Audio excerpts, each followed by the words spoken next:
साईं कहते हैं कि अपने अनुसार काम ना होना ही क्रोध का कारण है। जब हम चाहते हैं कि दुनिया मेरे अनुसार सारे कार्य करे और वे कार्य मेरी इच्छा के अनुसार ना हो, तो हमें तेज क्रोध आता है। हमें ये समझना चाहिए कि हर मनुष्य का ज्ञान, बुद्धि व समझ अलग अलग है।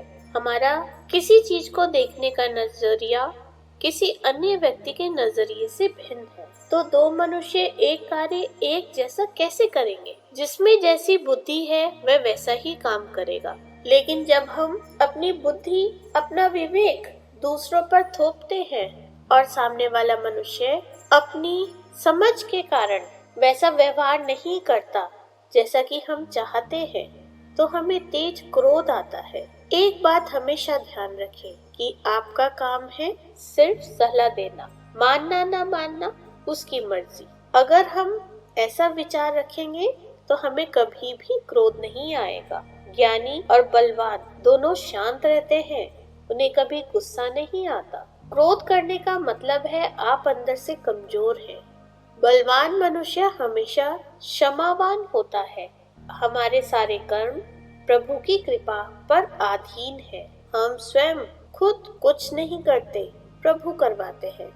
यदि आपको भगवान पर पूरा विश्वास है कि वे आपके लिए जो भी करेंगे हमेशा अच्छा ही करेंगे, तो आपको क्रोध कभी नहीं आएगा। क्रोध मनुष्य का सबसे बड़ा शत्रु है। तो फिर हम क्यों करें? कभी गुस्सा आए भी तो ये सोचना चाहिए कि जो जैसा करेगा वैसा भरेगा। मेरा हिसाब मैं नहीं, मेरा प्रभु रखता है। आपका अशांत मन धीरे धीरे शांत हो जाएगा। आपको प्रभु का सहारा है, तो आप क्यों क्रोध करेंगे?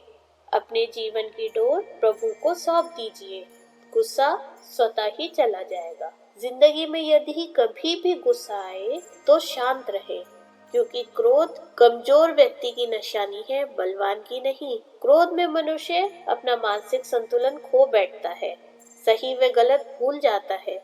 जीवन में यदि शक्तिशाली बनना है तो क्षमा करना सीखिए। दूसरों को नीचे दिखाने से क्या होगा?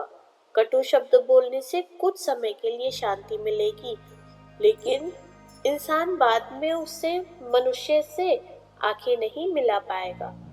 सामने वाले का कुछ नहीं बिगड़ेगा, आपका ही दिन बर्बाद जाएगा। अगर जीवन में शक्तिशाली इंसान बनकर उभरना है तो छोटी छोटी बातों पर क्रोध करना छोड़ दे। गलतियां इतनी भी बड़ी नहीं होती कि माफ ना किया जा सके। आप ये सोचे कि उसके कर्म उसके साथ हैं और मेरे कर्म मेरे साथ। माफ करने वाला इंसान हमेशा बड़ा होता है और क्रोध, गुस्सा करने वाला या चिढ़ जाने वाला इंसान हमेशा छोटा रह जाता है। माफ करने वाला हमेशा बड़ा होता है, ना कि चीखने, चिल्लाना और क्रोध करने वाला। हर मनुष्य ने अपने जीवन में कोई ना कोई गलती अवश्य की होती है, आपने भी की होगी। तो जब भी किसी पे क्रोध आए, अपनी गलतियों को याद कीजिए। आप कभी भी अपने आप को दंड नहीं देते, बल्कि उसको सुधारने की कोशिश करते हैं। इसी तरह जब भी किसी अन्य इंसान पर क्रोध आए, चाहे वह बच्चा हो चाहे वह बड़ा हो, आप उसे माफ कर दीजिए और उसे सुधरने का मौका दीजिए। जय साईं राम। सभी साईं भक्तों से निवेदन है कि वो ओम साईं राम लिख के जाएं। आपका वीडियो देखने के लिए बहुत बहुत धन्यवाद।